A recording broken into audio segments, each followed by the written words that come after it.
atemufoɔ tinson.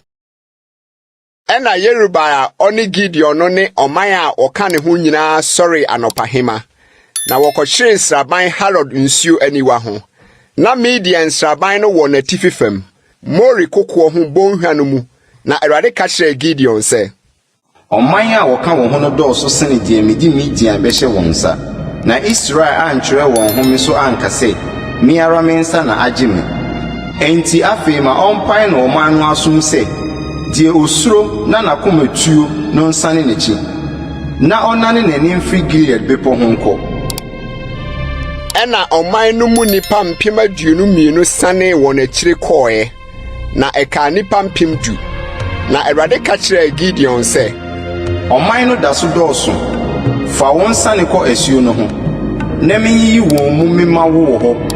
Na ɛmmra sɛ, deɛ mɛsɛ wo sɛ woyi ne wo nkɔ no, ɔno na wɔne wo nkorɔ.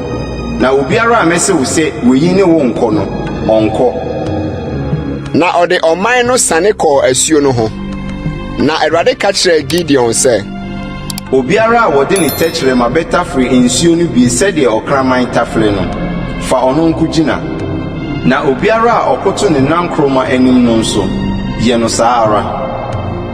Na wɔn a wɔde wɔn nsa totoo wɔn ano tafereɛ no, na ano si nipa 300. Na ɔman no nkayɛ nyinaa kotoo wɔn nankroma anim nom nsuo no bi.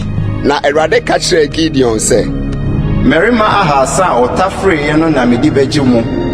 Na mede Midian mahyɛ wo nsa. Na ma wɔn a aka no mu biara nkɔ ne tenabea. Na wɔgyegye ɔman no akwansoduane ne wɔn totorobɛnto kurakura wɔn nsam. Na ogya Israel nyinaa kwan ma wɔkɔɔ wɔn ntomadan mu. Na ɔsɔɔ mmarima 300 no mu.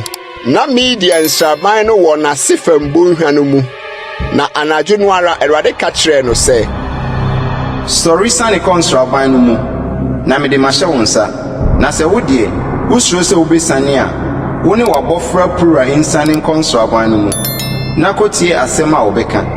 Na ɛno akyiri no, wo nsa bɛyɛ den, na wasane akɔ nsraban no mu. Na ɔne n'abɔfra pura sane kɔɔ nsraban no mu, twafoɔ no ano no ho a. Na Midian ne Amalek ne apueefoɔ no nyinaa boaboa bonhwa no mu a wɔn dodoɔ te sɛ ntutummɛ. Na wɔn yomani ano, wɔn dodoɔ te sɛ mpoano anwea.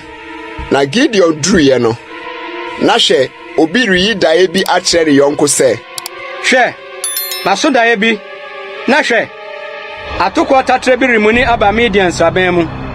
Na eduru ntomadan no ho, na ɛpem no hwee hɔ.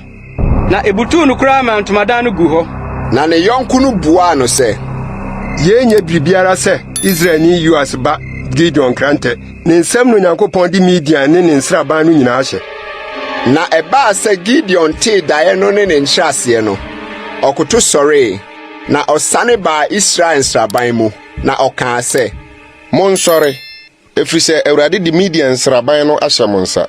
Na ɔkyɛɛ mmarima 300 no mu akuo 3. Na ɔde ntotorobɛnto hyehyɛɛ wɔn nyinaa nsa, ne nkuruwa hunu, ne tɛnee a ɛhyehyɛ nkuruwa no mu. Na ɔka kyerɛɛ wɔn sɛ, monhwɛ me, na monyɛ sɛdeɛ meyɔ. Na hwɛ, sɛ meduru nsraban no ano a, sɛdeɛ meyɔ no saa ara na monyɔ.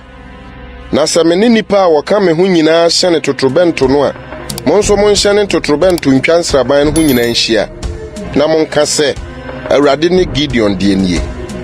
Na Gideon ne mmarima 100 a wɔka ne ho no duru nsraban no ano. Dasuo a edi mfimfini no mfitiase a wɔde awɛmfoɔ gyinagyinae ara pɛ. Na wɔhyenhyɛne ntotorobɛnto, na wɔbobɔ nkuruwa a ekurakura wɔn nsam no. Na akuo 3 no hyenhyɛne ntotorobɛnto no, na wɔbobɔ nkuruwa no. Na wokurakura ntɛnee no wɔn nsa benkum mu, ne ntotorobɛnto no wɔn nsa nifa mu hyenhyɛne, na wɔteɛm sɛ, Awurade ne Gideon krante. Na wogyinagyina hɔ, wɔn gyinabea, de twa nsraban no ho hyiae. Na nsraban no nyinaa bɔ otwi, na wɔteɛteɛm, na wodwanedwanee. Na wɔhyenhyɛne ntotorobɛnto 300 no. Na Awurade maa wɔn nyinaa nkrante kyerɛkyerɛ wɔn yɔnkonom ne nsraban no nyinaa so. Na ɛdɔm no nyinaa dwane kosii Bet-Sita wɔ Sirara, kosii Abel-Mehola a ɛwɔ Tabat ho no ano. na wɔpae kohyia Israel mmarima firi Naphtali ne Aser ne Manase nyinaa na wobetii Midian. Na Gideon soma abɔfoɔ ma wɔkɔ Efraim bepɔ nyinaa so kɔkaa sɛ, Munsane nkɔhyia Midian, na monye wɔn nsɛm nsuo ano akwan koduru Bet-Bara ne Yordan ano. Na Efraim mmarima nyinaa behyiae, na wɔbɛgye nsuo ano akwan no de kosii Bet-Bara ne Yordan ano. Na wɔkyeree Midian asafohene baanu, Oreb ne Seb, na wokum Oreb boɔ so, na Seb nso wokum no Seb nsakyiamena ho. Na wotii Midian na wɔde Oreb ne Seb tiri firi Yordan agya brɛɛ Gideon.